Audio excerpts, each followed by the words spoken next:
अस्सलाम वालेकुम। सहाफ़ी में मतीउल्लाह जान। आवाज़ की माजरत, कुछ गले की तबीयत नासाज, मगर हम अपना मिशन और प्रोग्राम जारी रखेंगे। आज हमें ज्वाइन किया है सीनियर जर्नलिस्ट मुर्तज़ा सोलंकी ने, और हमें कश्मीर से ज्वाइन कर रहे हैं अब्दुल हकीम कश्मीरी। और आज के प्रोग्राम का आगाज़ हम करेंगे एक और वज़ीर आज़म की नाअहली की खबर से, जो पाकिस्तान से नहीं बल्कि आज़ाद कश्मीर से आ रही हैं। सरदार तनवीर अलियास वज़ीर आज़म आज़ाद कश्मीर को आज आज़ाद कश्मीर हाई कोर्ट के 6 मुअज़्ज़ज़ जजेज़ ने तौहीन अदालत के जुर्म में नाअहल करार दे दिया है और उन्हें तौहीन अदालत का मुर्तकिब करार देते हुए till rising of the court यानी अदालती वक्त ख़त्म होने तक तहवील में रहने की सज़ा सुनाई। ये वही सज़ा है जो वज़ीर आज़म पाकिस्तान यूसुफ रज़ा गिलानी को सुप्रीम कोर्ट ऑफ पाकिस्तान ने सुनाई थी। अगर हमें यह मालूम होता कि किसी भी वज़ीर आज़म को हटाना इतना आसान है, तो शायद फिर आइन के अंदर जो इतना तकलीफ़ दे तरीक़ाकार वज़ा किया गया है अदम एतमाद का, वो अदम एतमाद का तरीक़ाकार जो हमने साबिक़ वज़ीर आज़म इमरान ख़ान को हटाते वक्त देखा, शायद उस तरीक़ेकार की भी ज़रूरत नहीं थी। आपको चंद जजेस चाहिए जो बैठ के एक दिन नोटिस जारी करें और दूसरे दिन एक वज़ीर आज़म को उसके ओहदे से हटा दें। इसमें कोई शक नहीं कि सरदार तनवीर अलियास ने ज़रूर कुछ ऐसे अल्फाज कहे जो उन्होंने तस्लीम भी किए, मगर फिर इसके बाद क्या कानून का कोई अमल, कोई ड्यू प्रोसेस ऑफ लॉ भी होता है या नहीं? ये चंद सफ़ात की जजमेंट पढ़ के ये अंदाज़ा होता है कि 6 सफ़ात की इस जजमेंट में जो इल्ज़ामात, जो तौहीन आमेज़ इल्ज़ामात वज़ीर आज़म आज़ाद कश्मीर ने बिलवास्ता या बिलावास्ता अदलिया पे लगाए थे, उन इल्ज़ामात की सेहत के हवाले से इसमें कोई ज़िक्र नहीं। ये इल्ज़ामात संगीन हैं, मगर क्या फिर इन इल्ज़ामात की बुनियाद पर बग़ैर किसी ट्रायल के, बग़ैर किसी शवाहिद के, बग़ैर किसी दलील के एक दिन के अंदर वज़ीर आज़म को यूँ उनके दफ्तर से निकाल के बाहर किया जा सकता है? अब इन तमाम सवालों के जवाब हम तलाश करेंगे, और इसी के लिए हमें आज आज़ाद कश्मीर से सीनियर जर्नलिस्ट अब्दुल हकीम कश्मीरी ने भी ज्वाइन किया है। मुर्तज़ा सोलंकी साहब, आपकी इजाज़त से आज हम ज़रा आज़ाद कश्मीर की सूरत हाल पे पहले अब्दुल हकीम जी, कश्मीरी साहब से जान लेते हैं। कश्मीरी साहब, ये बताएं, ये जो सज़ा आई है, ये सब कुछ आनन फानन हुआ? एक दिन पहले तक सरदार तनवीर अलियास पाकिस्तान की पार्लियामेंट में बैठे थे, गोल्डन जुबली तकरीबात में शरीक थे और पाकिस्तान की खुशियों में शरीक थे, और आज वो वज़ीर आज़म नहीं रहे। तो ये जो अदालती फ़ैसला है, इसका पस मंज़र क्या है? ये कौन से इल्ज़ामात थे जो वज़ीर आज़म आज़ाद कश्मीर ने लगाए, और वो इल्ज़ामात की हकीकत क्या है असल में? शुक्रिया मतीउल्लाह जान साहब। सबसे आम बात ये बताऊं कि आज गर्चे तौहीन अदालत के एतराफ़ के बाद वज़ीर आज़म ने इसका एतराफ़ किया और अबूरी आइन आर्टिकल की दफ़ा 45 के तहत उनको सज़ा सुनाई गई और नाअहल कर दिया गया। और उससे पहले उन्होंने अदालत में उसका एतराफ़ किया। दरअसल एक कभी प्राइम मिनिस्टर की एक और वीडियो आई है, वो सबसे आम बात है। उन्होंने कहा जो इक़दामात LOC के उस पार होने थे वो मेरे साथ किए गए। वो किस तरफ इशारा कर रहे हैं ये आप भी समझते हैं, लेकिन आज़ाद कश्मीर में एक तासर ये है कि 2018 में इमरान खान का जो प्रोजेक्ट शुरू किया गया था, तो ये उसका एक हिस्सा था। तो आज उसका एक गैर मामूली फैसले की वजह से उसको अचानक उसका इख्तिताम कर दिया गया है। नहीं, तो जो प्रोजेक्ट जिन लोगों ने शुरू किया था, आपके ख्याल में अदालती फ़ैसले के ज़रिए उन्हीं लोगों ने इस प्रोजेक्ट का अख्तिताम किया है? इसका थोड़ा सा इस तरह देख लें कि तनवीर इलियास 2018 में से पहले जब वहाँ इस्लामाबाद में PTI की हुकूमत बनी, तो पंजाब हुकूमत में कहीं वो सरमायाकारी बोर्ड के चेयरमैन थे। फिर वो अचानक आज़ाद कश्मीर के में इंटर हुए।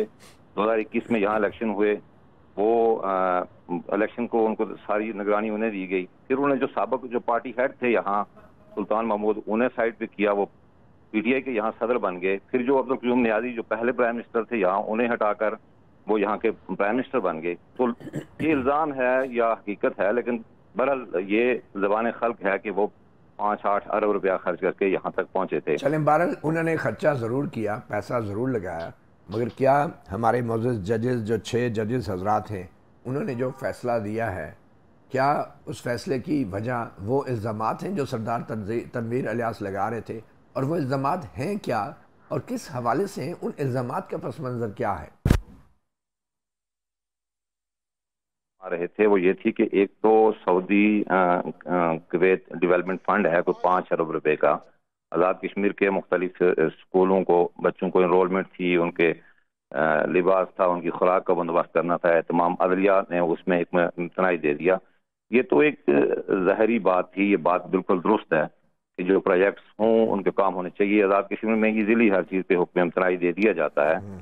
लेकिन सबसे आम बात ये थी कि ये तनवीर इलियास साहब ने अपनी उस कॉन्फ्रेंस में जो उन्हें अपनी उस गुफ्तगू में जो उन्हें सुनाई गई अदालत में आज, एक और बात की थी 30-40 करोड़ की।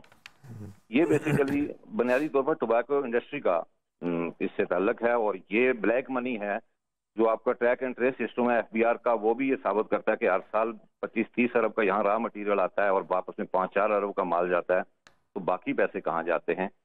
तो वो पोस्टें खरीदी खुद दी जाती हैं। ये भी जब क्लिश थी, इनके पार्टी के अंदर स्पीकर से इख्तलाफ था, 7 फरवरी से लेकर इस वक्त तक मुसलसल इजलास जारी है। तो वो ये चाहते थे कि चूंकि आज़ाद कश्मीर पीएम को खबर आपको दूं कि आज़ाद कश्मीर पीटीआई आज़ाद कश्मीर के आइन के मुग़ायर सैफुल्लाह नियाज़ी के नाम पर रजिस्टर है। कुछ इसी 2-3 दिन में अगले उस पर भी फैसला होना है। तो उसमें जो फ्लोर क्रॉसिंग का चूंकि यहाँ कोई कानून नहीं है उस तरह, तो ये एक आर्डिनेंस लाना चाहते थे ताकि कोई फ्लोर क्रॉसिंग ना कर सके और कुछ लोगों को मैं अपने साथ रख सकूं जी, भाई पैसे के जरिए या जिस तरह भी। तो इनको हटाने की एक मनसूबाबंदी थी दूसरे ग्रुप से। तो उस चक्कलिश के नतीजे में ये इजीली इन्होंने खुद अपने पाँव में कुल्हाड़ी मारी और एक बिल्कुल जज्बाती किस्म का बयान दिया, और कोर्ट ने उन्हें उनसे पहले एतराफ़ करवाया। एतराफ़ करवाने के बाद लेकिन ये बयान तो बज़ाहिर अगर अपने स्पीकर के खिलाफ था कि वो हमें भी ओहदों की जो पोस्टें थी वो कलेक्टर के दफ्तर में 25 करोड़ से 37 करोड़ की ऑफरें दी गई, और स्पीकर के खिलाफ नहीं था। ये किसके खिलाफ था? ये अदलिया के जजेस के खिलाफ था। अच्छा, कि वो हाँ, पोस्टें जो हमने नहीं दी, जो पोस्टें तो हमने 25-35 करोड़ के एवज जो हम नहीं दे रहे थे, वो बाद में हमने अदलिया को दे दी उनके कहने पे, फिर उन्होंने अपने बंदे तो लगाए, वो ये इल्जाम लगा रहे हैं। एक जो जिसको हटा के उसके बाद उन्होंने अपने मिनिस्टर, जो इनका मिनिस्टर था इनलैंड रेवेन्यू का, उसको बरतरफ कर दिया, उससे वजारत वापस ले ली, कमिश्नर को हटा दिया, वो कमिश्नर बहाल हो गया। तो वो हाई कोर्ट में वो कमिश्नर साहब गए, वो बहाल हो गए, उनको सेक्रेटरी सर्विस ने दोबारा फिर मुअत्तल कर दिया। ठीक है। तो तनवीर इलियास साहब को वो गुस्सा था, लेकिन स्पीकर आज़ाद कश्मीर का वाहिद आदमी है, या खालिद इब्राहिम वो वाहिद आदमी थे जो ईमानदार हैं, जो क्रैप नहीं है। तो अच्छा, दूसरी बात जो उन्होंने ये की कि स्टे ऑर्डर जारी किया। स्टे ऑर्डर कितने अरसे से जारी है, क्यों जारी है, इसका नुकसान क्या हुआ स्टे ऑर्डर से? स्टे ऑर्डर फरवरी में जारी हुआ था। ये 5 अरब रुपए का प्रोजेक्ट था। इससे जो आपको फंड दे रहे थे, जो फॉरेन एड थी आपकी, वो रुक गई थी, और जो आपके बच्चों की इनरोलमेंट होनी थी, मुख्तलिफ तालीमी इदारों में तालीम के शोबे में जो काम होना था, वो सारा सिस्टम रुक गया था। अच्छा, तो ये जो 6 जजेस हैं, इन 6 जजेस में से कौन से मुअज़्ज़ज़ जजों ने वो स्टे ऑर्डर दे रखा था और कितने अरसा हो गया? गालबन पहला जो असल में 2 पार्टियां आई थी उसमें वो प्रोजेक्ट लेने, हुकूमत की नाली ये थी कि इन्होंने उन 2 पार्टियों को वर्क ऑर्डर जारी कर दिया। उन्हीं 2 पार्टियों को, जो 2 पार्टियां थी, एक रैपिड नाम की थी तो एक अलाइड नाम की, जो 2 पार्टीज आई, दोनों को वर्क ऑर्डर जारी हुआ तो एक कोर्ट में चली गई। तो पहले जो इसी 6 रुकनी बेंच है, इसमें शायद बहार साहब थे, बाद में चीफ जस्टिस के पास दोबारा केस आया दूसरी पार्टी का, तो 2 रुकनी एक बेंच बना था, उस बेंच ने फिर दूसरी पार्टी को इस तरह इसमें हुक्म सुनाई दे दिया था। मतलब कि एक बेंच ने एक पार्टी को स्टे ऑर्डर दे दिया, दूसरी ने दूसरी को? जी, इसी तरह हुआ। अच्छा, माशाल्लाह। और ये कितने अरसे से स्टे चल रहा है अदालत? ये फरवरी से चल रहा है, फरवरी 2023 से। फरवरी से स्टे चल रहा है, और अब ये अप्रैल का महीना आ गया है, और प्रोजेक्ट 5 अरब रुपए का रुका हुआ है, और फॉरेन डोनर्स हैं इसके। जी जी, सऊदी कुवैत फंड है, और ये नुकसान पाकिस्तान का ही हो रहा है। अच्छा, अब ये पस मंज़र है। बहुत शुक्रिया अब्दुल हकीम कश्मीरी साहब, आपने हमें पस मंज़र बताया, और ये वो पस मंज़र है जिसको हुक्म में तफसील से डिस्कस नहीं किया गया, मगर हम आपको बताते हैं कि अब आपको दिखाते हैं कि वज़ीर आज़म आज़ाद कश्मीर चौधरी तनवीर इलियास ने, सरदार तनवीर इलियास ने एग्जैक्टली कहा क्या था। इसका पस मंज़र याद रखें। आज़ाद कश्मीर की मदद अदालत में 2.5 महीने हो गए जब काम अवार्ड करने पे पहले म्यूजिकल चेयर खेली जा रही थी, मदद अदालत स्टे दे के बैठी। मैंने उस दिन कहा था मीरपुर में कि रावला कोर्ट से धुआं निकालेंगे, किस किस बात करेंगे, लेकिन रमजान का महीना लोग कहते हैं कि पुंछ का धुआं ईद के बाद ज्यादा अच्छा निकलता है। रमजान में लिहाज करना पड़ता तो इंशाल्लाह ईद के बाद निकालेंगे। सड़क से चलने वालों को बुला के स्टे दिया जाता है। आजाद कश्मीर का कोई पुरसोने हाल नहीं, आजाद कश्मीर का कोई पूछने वाला नहीं। भाई स्टे दिया जाता है किस बुनियाद पे? हम बताएंगे कि हमारी इख्तियार क्या है, दूसरे के इख्तियार क्या है, ये हम बताएंगे। हमें ना डिक्टेट किया जाए, ना हमें डिक्टेशन लेनी आती है, ना किसी को डिक्टेट करना। तो वज़ीर आज़म आज़ाद कश्मीर ने 5 अरब रुपए के इस मंसूबे के ऊपर अदालती स्टे आर्डर के हवाले से सख्त अल्फाज में सवाल उठाए थे और यही इनका जुर्म बन गया था। मगर अब अदलिया की तरफ से जो फैसला दिया गया है, मुर्तज़ा सुलगी साहब ये कैसे देख रहे हैं आप इसको? इस चीज़ को कुछ देर के लिए भूल जाएं कि सरदार तनवीर इलियास ख़ुद कैसे इक़्तिदार में आए, पैसे लगा के आए, जैसे भी आए, मगर अदलिया ने तो कानून के मुताबिक चलना है। तो क्या आप समझते हैं कि ये जो पस मंज़र आपने सुना और फिर तनवीर इलियास साहब की तकरीर सुनी, ये वाकई कोई बहुत बड़ी तौहीन अदालत हो गई थी कि एक वज़ीर आज़म को दूध में से बाल की मानन निकाल के यूँ बाहर किया जाता है और वो भी एक दिन के नोटिस पे?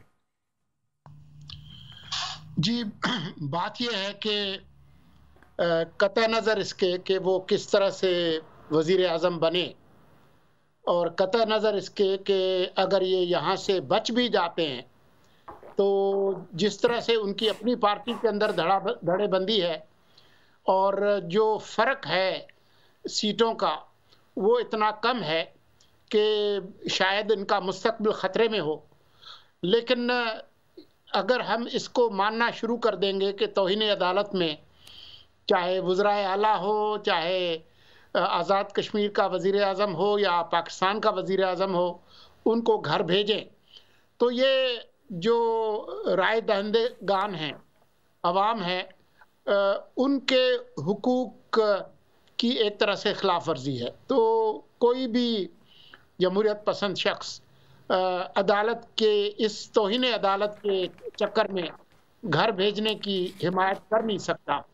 और वैसे भी ये इस तरह के जो तौहीन अदालत के कवानीन हैं दुनिया भर में ये मतरूक हो चुके हैं। ये बड़ी हद तक नौआबादियाती जो दौर है उसकी निशानी है। तो इनको तो दफन ही करना चाहिए। लेकिन क्योंकि वो उनका मामला अभी अपील में है, सुप्रीम कोर्ट में वो जाएंगे कल, और हो सकता है वो बच भी जाए। लेकिन यहाँ से अगर बच भी गए तो मैं समझता हूँ कि फिर भी इनके खिलाफ तहरीक अदम एतमाद आना और जो धड़ेबंदी है उनकी जमात में, तो मुझे लगता है कि पीटीआई ये हुकूमत खो देगी। अच्छा, अभी कुछ देर पहले की खबर है कि आज़ाद कश्मीर के इलेक्शन कमीशन ने उनको डी सीट कर दिया है, यानी कि अब बाकायदा वो वज़ारत उज़्मा के ओहदे से फ़ारग हो गए हैं और वज़ीर आज़म पाकिस्तान जो हैं अब उनको वो मराहत, वो सहूलियात, वो सिक्योरिटी, वो एस्कॉर्ट अब उनके साथ नहीं होगा जो वो बतौर वज़ीर आज़म जिसका वो सहारा लेते थे। तो बहरहाल अभी मुर्तज़ा सुलगी साहब, ये भी बड़ी हैरत की बात है कि अदालतें जो हैं बड़े बड़े मंसूबों के ऊपर स्टे ऑर्डर जारी करती हैं और सुप्रीम कोर्ट ऑफ पाकिस्तान में एक सबसे बड़ी जो गलती हुई थी चीफ जस्टिस इफ्तिखार मोहम्मद चौधरी के दौर से कि जो रिकोडिक मंसूबे के मुआहदों को उन्होंने मनसूख किया, जिसके बाद पाकिस्तान पे 6 अरब डॉलर रुपए का हर्जाना भी आयद हुआ और बड़ी मुश्किल से हम एक नया मुआहदा करके उससे निकले हैं। तो अब ये 5 अरब रुपयों का जो मंसूबा था, फरवरी से इस पर स्टे ऑर्डर हुआ था, तो एक वज़ीर आज़म जो है उस पर अगर आवाज़ नहीं उठाएगा तो वो क्या करेगा? तो आप समझते हैं कि आज़ाद कश्मीर की अदलिया को भी अपने मामलात को देखना चाहिए, अपना हाउसिंग ऑर्डर करना चाहिए? देखिए, ये मुमकिन है कि जिस मामले पर उनको स्टे ऑर्डर दिया गया हो वहाँ पर कोई घपला हो, कोई बेकायदगी हो, कुछ हो, लेकिन उसका हल ये नहीं है कि आप जो मंसूबे हैं उनको रोक दें। अगर किसी ने करप्शन की है, कोई किकबैक ली है, कोई कमीशन ली है, तो उनको सज़ा ज़रूर दें, लेकिन इसका मतलब ये नहीं है कि आप जो मंसूबे हैं उनको बिल्कुल रोक दें। तो मैं तो समझता हूँ कि अदलिया हर तरह के जो एग्जीक्यूटिव के मामलात हैं उसमें घुसना ये मुनासिब नहीं है। आपने अभी मिसाल दी रेकोडिक की, आप कारके का मिसाल ले लें, स्टील मिल की प्राइवेटाइजेशन देख लें। तो इस तरह के जो मामलात हैं जहां पर कोर्ट्स अपनी एक जुरिस्डिक्शन बना लेती हैं, अगर उनकी पास वो एक्सपर्टीज नहीं है तो फिर वो मुल्क का ही नुकसान करते हैं, और इस सूरत में आज़ाद कश्मीर का नुकसान हुआ है। अच्छा सोलंकी साहब, ये भी देखेंगे 6 के 6 जजेस यानी फुल कोर्ट बैठ गई तौहीन अदालत की कार्रवाई के लिए। यहाँ पे फुल कोर्ट के लिए तहरीकें चलती हैं, मुतालबात होते हैं, एहतजाज होते हैं, फुल कोर्ट बनाएं, और 3 जजेस बैठ के पंजाब सबसे बड़े सूबे में इलेक्शन का ऐलान कर देते हैं। और यहाँ पे एक वज़ीर आज़म को फारिग करने के लिए फुल कोर्ट 6 के 6 जजेस बैठ गए, और वो लिखते क्या हैं कि क्योंकि मुल्ज़िम ने ये तस्लीम किया है कि ये जो अल्फाज हैं उन्हीं के हैं, तो इसलिए क्योंकि ये अल्फाज तौहीन आमेज़ हैं इसलिए वो जो है ये तौहीन अदालत के ज़ुमरे में आते हैं। इसमें कोई जिरा नहीं है, कोई बहस नहीं है कि अल्फाज क्या हैं, क्या स्टे आर्डर पे तनकीद करना तौहीन अदालत है, क्या फिर ये बग़ैर नाम लिए इल्ज़ाम लगाना कि ये जो पोस्टें थी ये 35 करोड़ पे 27 करोड़ पे हमें पेशकश की गई इन पोस्टों की, वो हमने दे दी, किसी को भी दे दी, चाहे अदलिया को दे दी, और वो बाद में इसके उन्होंने अपने बंदे लगा लिए। तो क्या इन इल्ज़ामात की तहकीकात नहीं होनी चाहिए किसी सतह पे? अगर इदारे नहीं करेंगे तो क्या मीडिया को सवाल भी नहीं उठाने चाहिए इन तमाम इल्ज़ामात के हवाले से? मैंने पहले ही कहा कि अगर कोई किकबैक, कमीशन, कोई बेज़ाब्तगी, कोई बेकायदगी है तो उसकी तहकीकात होनी चाहिए। बिल्कुल। और मुख्तलिफ इदारे होते हैं तहकीकात करने के लिए। जो करप्शन है दुनिया भर में, उन मुल्कों को देखें जहां पर कम से कम करप्शन है, वो इस तरह से नहीं होती कि जी वो तौहीन अदालत से लोगों को निकाल देते हैं। जो कीमियाई फार्मूला है करप्शन को ख़त्म करने का, वो यही है कि पार्लिमान आज़ाद हो, मीडिया पर कोई कतगन ना हो। सही। ये एक फार्मूला है। और जो जमहूरी प्रोसेस है वो चलता रहे, उसके नतीजे में वो कम होती है। न डिक्टेटरशिप किसी मुल्क से करप्शन ख़त्म कर सकी है, और ना ही कोई फुल कोर्ट, और ना ही कोई फुल कोर्ट करप्शन ख़त्म कर सकती है। सोलंकी साहब, और ये लोग तो खुशकिस्मत है ना कि वहाँ पर जजेस के दरमियान इत्तेहाद और यगानगत है। इस मामले पे तो सब इकट्ठे हो जाते हैं। पाकिस्तान में तो आप 4 साल से इंतजार कर रहे हैं कि फुल कोर्ट हो। फुल कोर्ट हो, बड़ी बात है। अच्छा सोलंकी साहब, हम अब अगले सेगमेंट की तरफ चलेंगे। पाकिस्तान के वज़ीर आज़म के ऊपर भी अब तौहीन अदालत की एक तलवार लटक रही है। शहबाज शरीफ साहब, आज ही इलेक्शन कमीशन ने एक रिपोर्ट जमा कराई है सुप्रीम कोर्ट में। उस रिपोर्ट में क्या है, एक वक्फे के बाद बात करते हैं।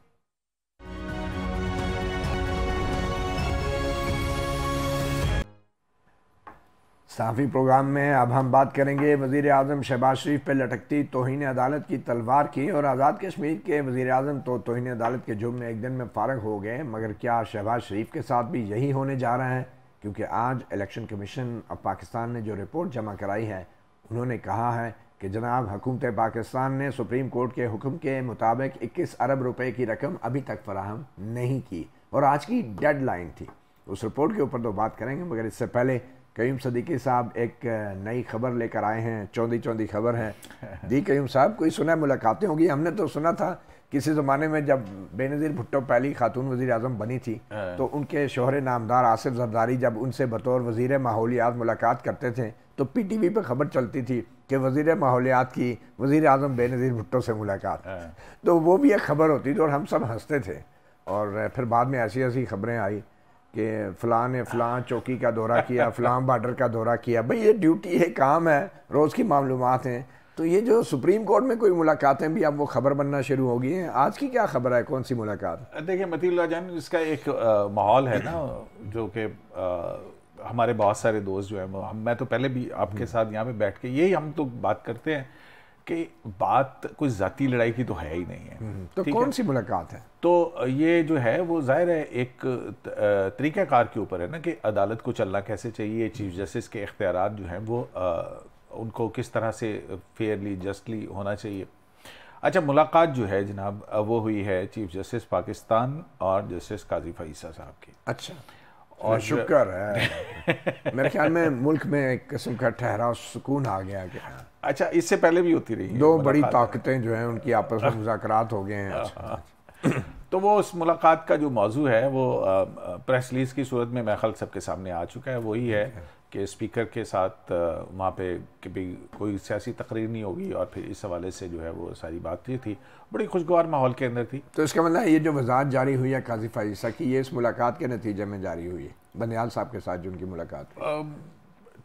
उस मुलाकात की वजह से या इस प्रेस रिलीज़ की वजह से मुलाकात हुई है या उसकी वजह से हुई है, बहरहाल मुद्दा यही था कि हाँ जी वहाँ पे कैसा माहौल था। और आप इसे सियासी तौर पे कैसे देख रहे हैं, सियासी नहीं सॉरी अदालती तौर पे कैसे देख रहे हैं? आपके ख्याल में ये जो मुलाकात है चीफ जस्टिस उमर रज़ा बंदियाल की, एक ऐसे वक्त में नहीं हुई कि जब चीफ जस्टिस उमर रज़ा बंदियाल एक फ़ैसला महफूज कर बैठे हैं कि जस्टिस काजी फाइसा के ख़िलाफ़ जो इमरान खान के दौर का क्यूरेटिव रिव्यू था, एक रेफरेंस था, वो वापस होना है और हुकूमत कह रही है वापस किया जाए, और चीफ जस्टिस उमर रज़ा बंदियाल ने चैम्बर में अपना फ़ैसला महफूज किया हुआ है। तो इस दौरान ये मुलाकात होना, और अब अगर वो चीफ जस्टिस उमर रज़ा बंदियाल जो है वो कहते हैं जी रेफरेंस वापस, खारिज, ख़त्म, तो क्या तासुर जाएगा? मतीउल्लाह जान साहब देखें, मेरी बात सुने। पहली बात तो ये है कि आप और मैं, हम कोर्ट्स को जानते हैं और देखते भी हैं और सारा कुछ है। उसमें एक बात बड़ी अहम है कि ये नॉन प्रोसिक्यूशन के ऊपर तो पता नहीं कब से ये डिसमिस हो जानी चाहिए थी। क्यूरेटिव रिव्यू का कोई पाकिस्तान के लॉ के अंदर है भी नहीं। तो फिर ये महफूज करने का क्या फैसला? ये जो है ये उनकी सवाबदीद है। हालांकि मेरा तो ख्याल है कि उनको ये सुननी भी नहीं चाहिए थी, क्योंकि फैसला उन्होंने ही दिया हुआ था और उसी के ऊपर उनके पास थी। और ये तो हाँ, मेरा ख्याल है कि ये इसको शायद किसी भी माने के अंदर इसको सवाब के मायने में कि सवाब लेंगे इसको। अव्वल आप बता दें मुझे कि क्यूरेटिव रिव्यू के ऊपर जो है फैसला महफूज करने वाली कोई चीज़ थी, आप खुद बताइए। बिल्कुल सही। तो वो मेरे ख्याल है कि इस किस्म की कोई डिस्कशन हुई है उस मीटिंग के अंदर, ऐसी कोई बात नहीं। जी मुर्तज़ा सोलंकी साहब, हमारे वज़ीर आज़म पाकिस्तान के ऊपर भी आप समझते हैं तोहिन अदालत की तलवार लटक रही है? राना सनाउल्लाह ने तो कहा है कि अब 21 अरब का मामला तो कौमी असम्बली में चला गया है, तो काबीना का ये फ़ैसला है, तो फिर वो अब सुप्रीम कोर्ट क्या पूरी काबीना पे तोहिन अदालत लगाएगी? तो क्या कैसे देख रहे हैं आप? समझते हैं कि शहबाज शरीफ साहब मुश्किल में और वो पाकिस्तान के तनवीर इलियास बन सकते हैं? नहीं, मेरे ख्याल में इसका कोई इम्कान नहीं है।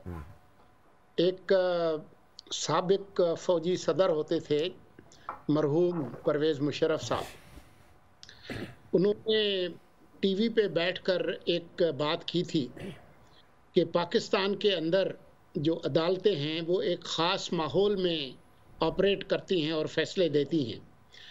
और उन्होंने इस सवाल के जवाब में कहा था कि मुझे कैसे निकाला गया पाकिस्तान से और कैसे मेरी आज़ादी हुई, और उसमें उन्होंने साबिक आर्मी चीफ राहील शरीफ का जिक्र किया कि किस तरह उन्होंने दबाव डाला हुकूमत पे, अदलिया पे, और मेरी गुलो खुलासी हुई। तो आज तक मैं इंतज़ार कर रहा हूँ कि उस पर कोई तौहीन अदालत का कोई मुकदमा हो। अब तो वो उनकी तदफीन हो गई है, लेकिन मुझे नहीं लगता कि एक आर्मी चीफ ऐसे हैं जो अभी इसी दुनिया में हैं और उनके खिलाफ भी तौहीन अदालत हुई थी, जनरल असलम बेग की, और फिर उसमें भी सुप्रीम कोर्ट फिर कुछ ज़्यादा आगे नहीं जा सके। जी, तो आप मेरी जो बात है उसको एक तरह से ज़्यादा पुख्ता कर रहे हैं कि जो ज़मीनी हक़ाइक़ हैं पाकिस्तान के, उसमें अब इस तरह से मुश्किल ही है, क्योंकि अब कुछ चीज़ें जो है ना, वो कुछ फुर्तियाँ जो है वो हुकूमत ने भी दिखाई हैं, कुछ फायर वाल जो है वो तामीर की हैं। एक तो जी जो मुस्तफ़ा इम्पैक्ट्स केस में जो साकिब निसार साहब ने जो मेहरबानी फरमाई थी, अब वज़ीर आज़म अकेले तौर पर ज़िम्मेदार नहीं होते, क्योंकि फ़ैसले काबीना लेती है। फिर काबीना ने अपने ऊपर नहीं लिया, वो पार्लिमान में लेकर गए हैं, पार्लिमान ने कमेटी के हवाले की, तो कलीमुल्लाह सलीमुल्लाह से होती हुई बाल जब पार्लिमान इसको मुस्तरद कर देगी कि हमारे पास रोकड़े नहीं है और हम नहीं दे रहे, तो फिर मुझे नहीं पता कि किस पर तौहीन अदालत लगाएंगे। तो मुझे ये ख़तरा महसूस नहीं होता, लेकिन कानूनी तौर पर जो है वो पाकिस्तान में आपने देखा कि गिलानी साहब के साथ क्या हुआ, और नवाज शरीफ के साथ वो ब्लैक लॉ डिक्शनरी में क्या हुआ। तो मिसालें तो दोनों तरफ से मौजूद है। ठीक है करीम साहब, आपको क्या लग रहा है कि जो इलेक्शन कमीशन की रिपोर्ट है उसमें ये भी कहा गया है कि पंजाब हुकूमत ने भी हथियार फेंक दिए हैं? उन्होंने कहा है जनाब कि हमारे पास भी बंदे नहीं हैं, 3,75,000 बंदा चाहिए। ये 75,000 बंदा है, 3 लाख बंदा हमारे पास नहीं है सिक्योरिटी के लिए। तो इसके बाद क्या होगा? फिर आपको लग रहा है कि इलेक्शन 14 मई को हो जाएंगे? और क्या सुप्रीम कोर्ट एक्शन लेगी शहबाज शरीफ हुकूमत के खिलाफ? मतीउल्लाह जान साहब, वही जो 4 अप्रैल का जो 3 जज साहिबान का हुक्म है, जो कि एक मुतनाज़िया हुक्म है, क्योंकि उसके ऊपर 2 राय हैं। हुकूमत कहती है कि 4-3 का फ़ैसला है, और जब 4-3 का फ़ैसला है तो फिर ये उसकी जो बाकी कार्रवाई है ये तो पर इंक्यूरियम ही है। लेकिन फ़िलहाल इसको भी अगर भूल जाएं तो वो जो 3 जज साहिबान का फ़ैसला है, उसमें उसका जो पैराग्राफ 8 है, अगर उसको गौर से पढ़ें आप तो उसके अंदर बहुत सारी चीज़ें आपको और खुल के जो है वो सामने आ जाती हैं। शायद वो शेड्यूल के और पैसे जमा कराने के अहकामात के नीचे शायद वो दब गया।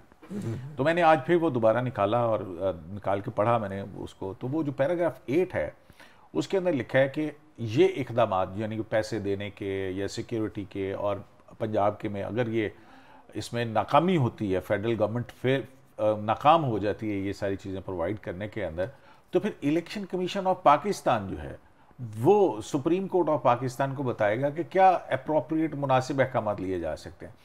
सो अभी एक और मरला भी है, और वो मरला है 17 अप्रैल का।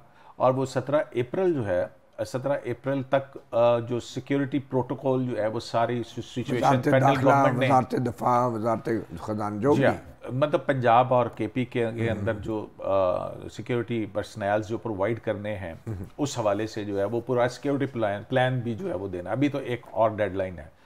तो इवन ये सारी चीज़ें भी अगर गुजर जाती हैं, और फिर उसी फैसले के अंदर ये लिखा है कि if federal government fail to ये जो ऊपर वाली सारी चीज़ें करने में नाकाम हो जाती है, तो फिर इलेक्शन कमीशन ऑफ पाकिस्तान को उन्होंने पूछा है कि फिर वो बताएगा हमें प्रेजेंटेशन देगा कि क्या अप्रोप्रिएट और जो है मुनासिब अहकाम जो है इस सिलसिले में इनेकाद के वाले से जारी किए जा सकते हैं। एक छोटी सी ब्रेक लेंगे, ब्रेक के बाद हम बात करेंगे उस कानून की जो अभी पैदा नहीं हुआ मगर उसके खिलाफ मुकदमा दायर हो गया है।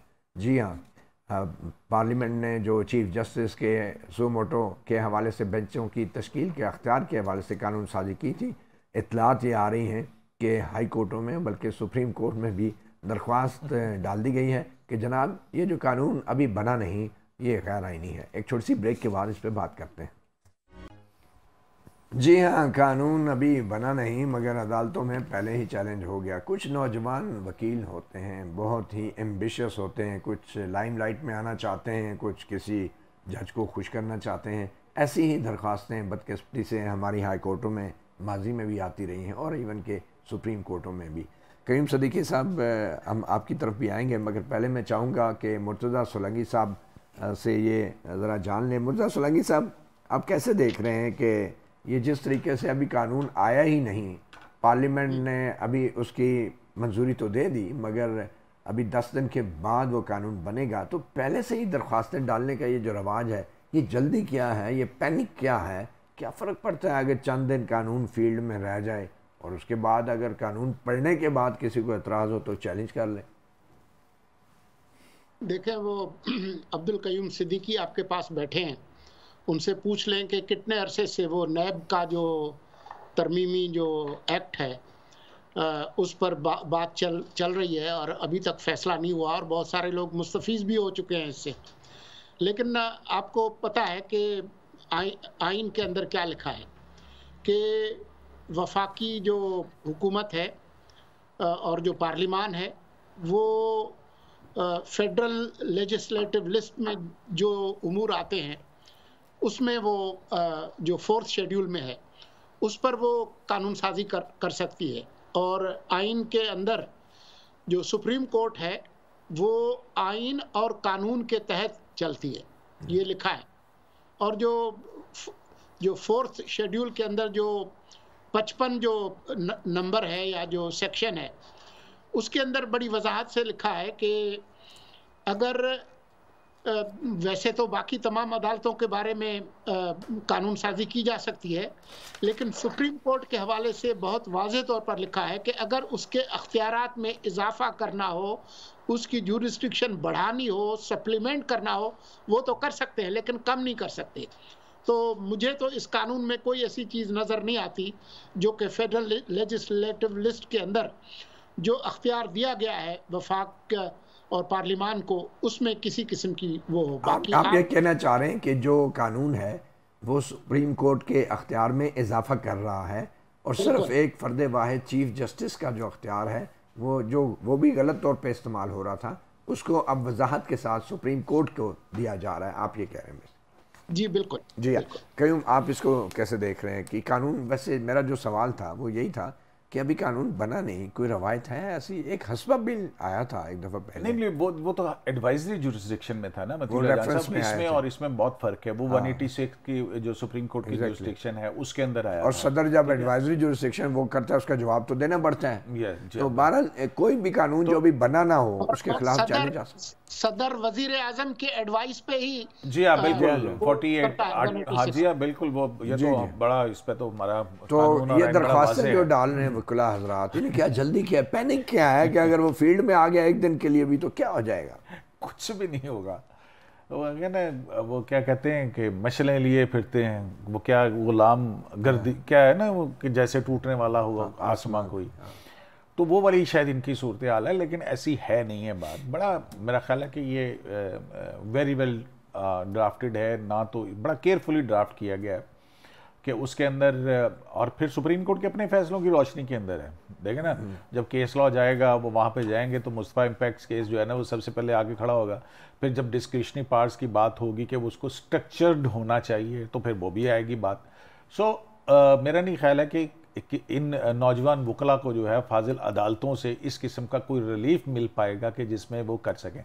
फिर दूसरी एक बात बड़ी मज़े की है मतीउल्लाह जान साहब, आप ये देखें ना कि कुछ लोग कहीं मैं बड़े वसूख से ये कह सकता हूँ, मेरा जो जर्नलिस्टिक एक्सपीरियंस है, it is not an information, कि जो 3 हाई कोर्ट्स हैं उसके अंदर अगर ये चैलेंज हुआ तो वहाँ पर डिसमिस होगा। Sindh high court, Balochistan high court और केपी हाई कोर्ट, पहले ऐसे हो चुका, ठीक है। हाँ, तो अब रह जाती हैं आपकी 2 अदालतें। मेरा नहीं ख्याल है कि इस्लामाबाद हाई कोर्ट इस बिल के ऊपर जो है ना वो कॉग्निजेंस भी लेगी, ये एतराज़ात जुर्माना भी डालते हैं। हाँ, रह जाती बात पंजाब या लाहौर हाई कोर्ट, ठीक है, वहाँ पे अजहर सदीक साहब हैं, वो सुना है तैयार होके बैठे हुए हैं कि जैसे ही 10 दिन मुकम्मल। चीफ जस्टिस अमीर भट्टी साहब भी हैं। नहीं, मैं उनकी हैं तो है ना। अच्छा, वो भी नहीं करेंगे, मैं आपको बताऊं, क्योंकि वो भी तो मैं नहीं कह रहा कि वो करें, मैं तो वैसे जिक्र कर रहा हूँ। हाँ, वो उसकी एक और कॉन्नोटेशन और है, फिर एक और कॉन्नोटेशन भी आ जाती। मतीउल्लाह जान से बड़ी दिलचस्प बात ये है कि आप ये देखें कि इन चारों हाई कोर्ट्स के अंदर वो जो पिक एंड चूज एलिवेशन है 8वें नंबर से 7वें नंबर, 4थे नंबर से 5वें नंबर से जजेस को सुप्रीम कोर्ट लाया गया है, तो उसके बाप का क्या ख्याल है कि वो वहाँ पे वो जो सीनियरिटी के अंदर जो निगलेक्ट हुए हैं जज साहिबान, वो भी तो वो चीफ जस्टिस भी हैं तो ज़रा इसको भी मद्देनजर रखिएगा। तो मेरा जो जर्नलिस्टिक एनालिसिस है, कुछ निगलेक्ट हुए हैं कुछ उम्मीद से होंगे तो फिर उसमें तो बहुत कुछ हो सकता है। हाँ, डिपेंड करता है कौन सा बेंच। हाँ, लेकिन इस सारी चीज़ के बावजूद चले, अच्छा एक और मामला, अदालतें कानून और आइन की कसौटी पर परखती हैं। एक और चीज़ आज क्लियर होगी, जो पंजाब में इलेक्शन कराने का हुक्म सुप्रीम कोर्ट ने दिया था जिस दरख्वास्त पे, और कहा था कि खैबर पख्तूनख्वा का मामला बाद में देखेंगे, अब वो हतमी तौर पे पेशावर हाई कोर्ट ही चलेगी है। वो खैबर पख्तूनख्वा मामला पेशावर हाई कोर्ट चला गया है, तो पंजाब का भी जा सकता था। तो देखिए ना मतीउल्लाह जान, देखिए यही सारी चीज़ें हैं ना कि ये कितनी खूबसूरत चीज़ हुई है। लोग कहते हैं कि अदारे लड़ पड़े और ये हो गया और वो हो गया। बात क्या थी? बात यही थी कि आइन और कानून के ऊपर चला जाए, ठीक है ना। सियासी मामलात के अंदर अदालतें इंटरवेंशन ना करें, अप्रोप्रिएट फोरम पे जाएं, और ख़ुद आपको चीफ जस्टिस भी अभी एक टैक्स का मैटर था, उन्होंने कहा कि आप अप्रोप्रिएट फोरम पे जाएं, तो अमूमन तो अच्छी बात है। लेकिन ये जो धब्बा लग चुका है ना आज खुद नोटिस लेने का, और फिर उसके हवाले से ये हजम नहीं होगा, ठीक। और ये मेरा ख्याल है कि इस हवाले से बिल्कुल हमें जो है वो पार्लियामेंट को अपना किरदार जो है वो ज़रूर अदा करना चाहिए। वैसे तो करीम साहब हम कल बात कर चुके हैं, एक और आम इशू है, वक्त बहुत कम है, काजी फायजीसा की एक और वजाहत जारी हो गई है और मुझे उम्मीद है कि कम से कम जब वो चीफ जस्टिस बन जाएंगे तो फिर प्रेस रिलीज़ और वजाहतों की ज़रूरत नहीं पड़ेगी। फिर जो भी वजाहतें होंगी वो नहीं, फैसलों में ही आ जाएंगी। असल में वो कुछ पब्लिक परसेप्शन इस तरह का दिया गया ना कि पता नहीं क्या है क्या है, देनी नहीं चाहिए। अब तो ये मैं तो इस रुझान बात खत्म होना चाहिए, क्योंकि जो जजेस हैं वो सिर्फ फैसलों के जरिए बोलते हैं, नहीं और देनी चाहिए थी। जो सियासतदान हैं हाँ वो प्रेस रिलीज़ों के ज़रिए और तकरीरों के ज़रिए ज़रूर बोलते हैं। मुर्तज़ा सोलंकी साहब आपका और करीम सदीकी आपका बहुत शुक्रिया। सहाफ़ी प्रोग्राम से इतना ही इजाज़त दीजिए। अल्लाह हाफ़िज़।